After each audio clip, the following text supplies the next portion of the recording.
A acusação de Trump no Salão Oval sobre a África do Sul choca novamente. O que aconteceu? Presidente da África do Sul. Aprendemos com Mandela que quando surgem problemas, as pessoas precisam sentar à mesa e dialogar. Mr. President, decide what will it take for you to be convinced that there's no white genocide in South Africa? Well, I can answer that for President. It's for him. I'd rather have him answer. Yeah, I know the answer. It will be. Our President will respond to you. Yeah, let me, Thank you, Mr. President. It will take President Trump listening to the voices of South Africans, some of whom are his good friends, like those who are here. When we have talks between us on around the quiet table, it will take President Trump to listen to them. I'm not going to be repeating what I've been saying. I would say if there was Afrikaner farmer genocide, I can bet you these three gentlemen would not be here, including my Minister of Agriculture. He would not be with me. So it will take him, President Trump, listening to their stories, to their perspective. That is the answer to your question. But, Mr. President, I must say that we have, wait. We have thousands of stories talking about it. Sure. And we have documentaries, we have news stories, and that. Is Natalie here? Somebody here to turn that? I could show you a couple of things, and it has to be responded to. Yeah, sure. Let me see the articles, please, if you would, and turn the lights down. Turn the lights down, and just put this on. It's right behind you, Johan. There's nothing this parliament can do. With or without you, people are going to occupy land. We require no permission from you, from the president, from no one. We don't care. We can do whatever you want to do. Who are you to tell us whether we can occupy land or not? We are going to occupy land. Yes. South Africa, occupy land. That's who we are. Honorable member, I can withdraw my membership from this useless parliament. Yes, honorable member. Must never be scared to kill. A revolution demands that at some point there must be killing, because the killing is part of a revolutionary act. Shoot to kill. Yamasa. Kill the poor, the farmer. Kill the poor, the farmer. Brr, pa, pa. Brr, pa, pa. To kill. Yamasa. Kill the poor, the farmer. Kill the poor, the farmer. The mayor of DA in PE is a white man. So these people, when you want to hit them hard, go after a white man. They feel a terrible pain because you have touched a white man. Not because Mashaba and Soli will not be touched. They will be touched, don't worry. But we are starting with this whiteness. We are cutting the throat of whiteness. Shoot to kill. Yamasa.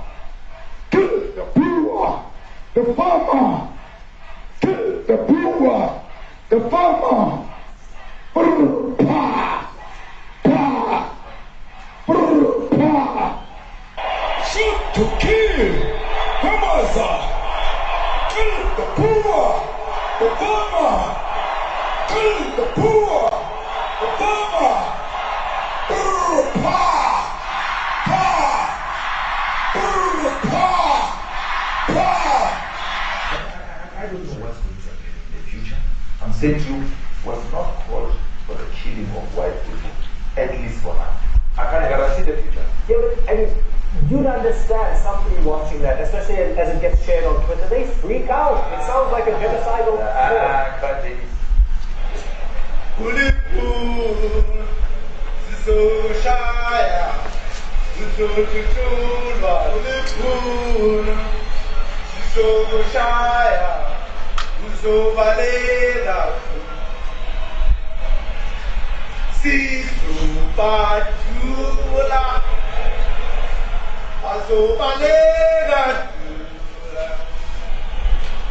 Who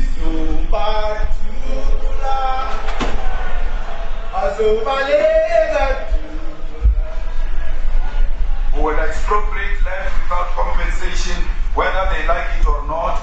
If they object, they can seek refuge in America.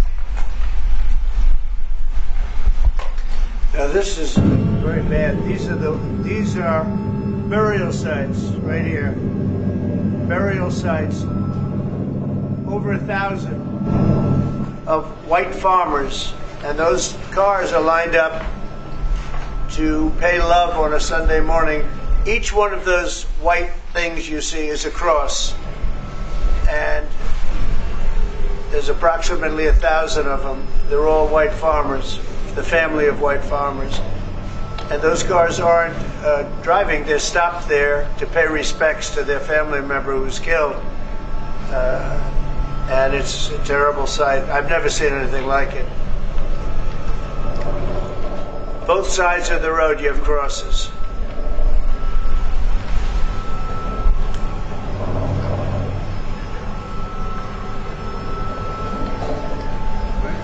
Those people were all killed.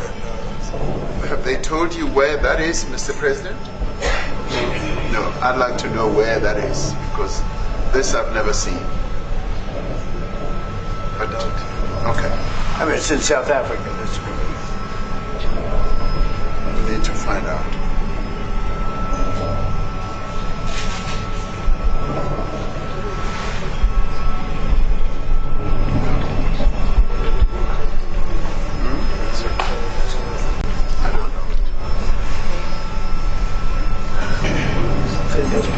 I don't know.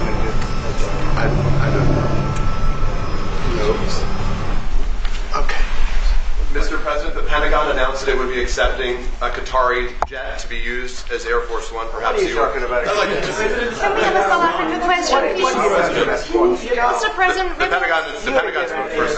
What does this have to do with the Qatari jet? They're giving the United States Air Force a jet, okay? And it's a great thing.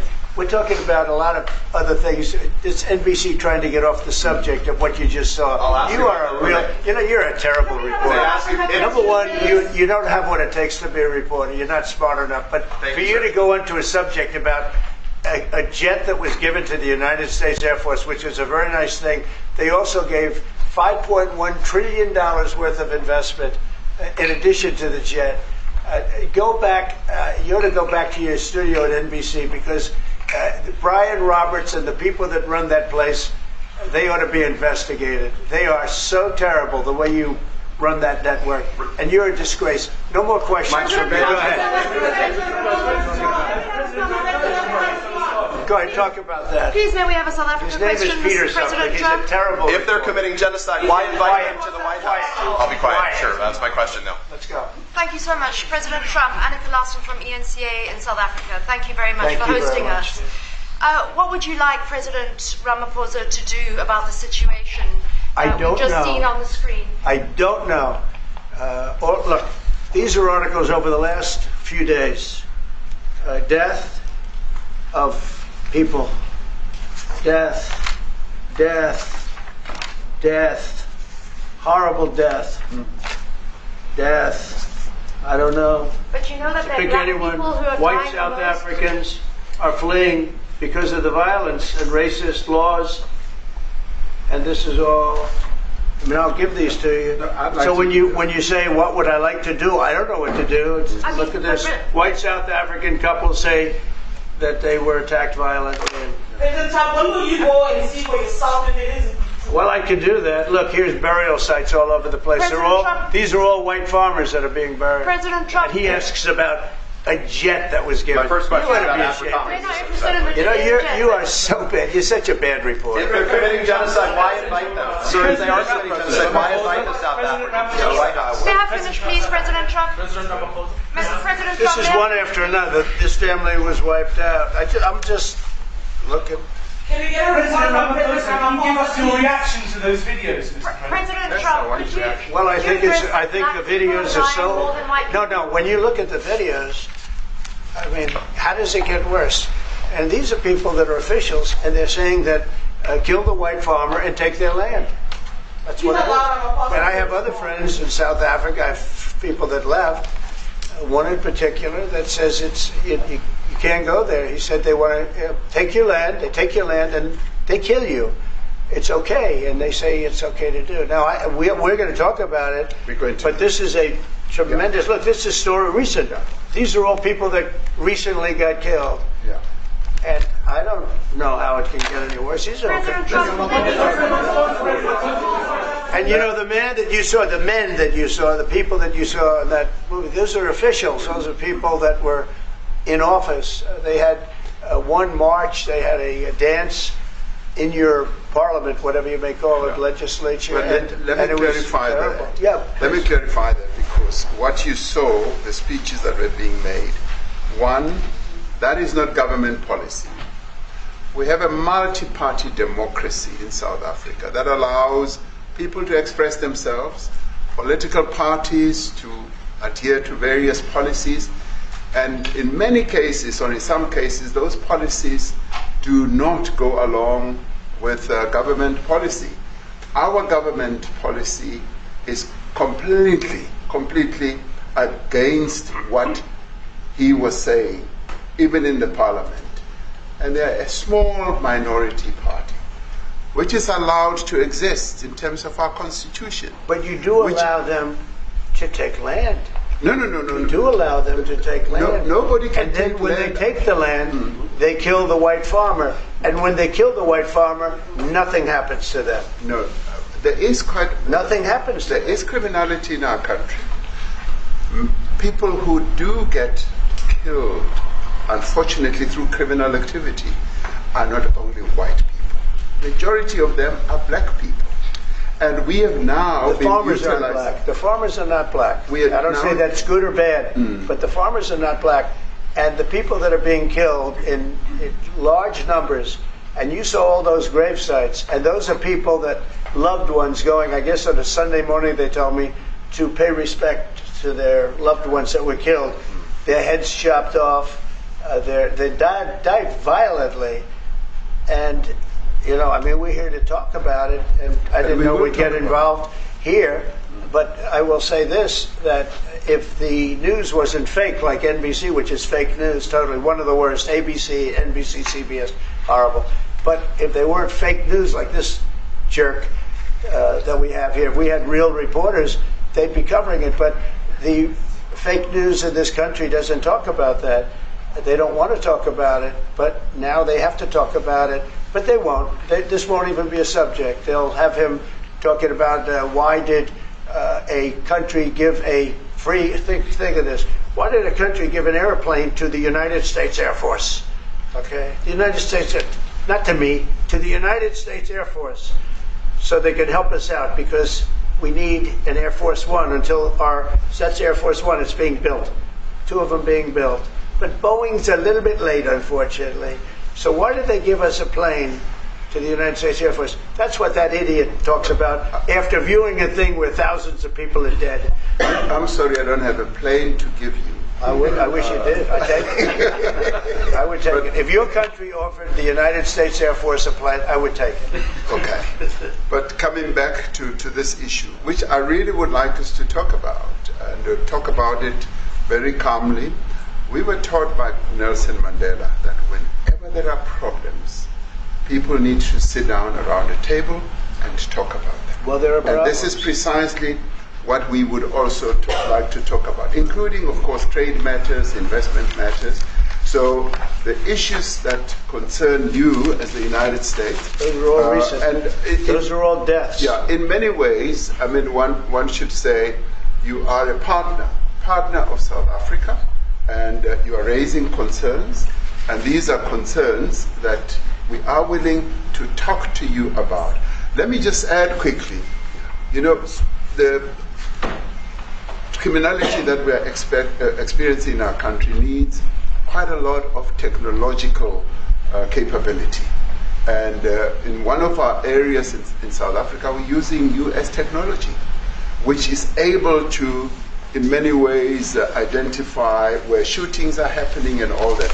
And I'd like to talk about that, because there is support that we can get from you as the United States to help us deal with all these acts of criminality. And that is what I believe partnership is all about. And we are here as a partner so that we can help each other whenever there are challenges. So I'd like us to discuss it, and of course outside of the media, so that we sit down and have a really good discussion that will lead to good outcomes.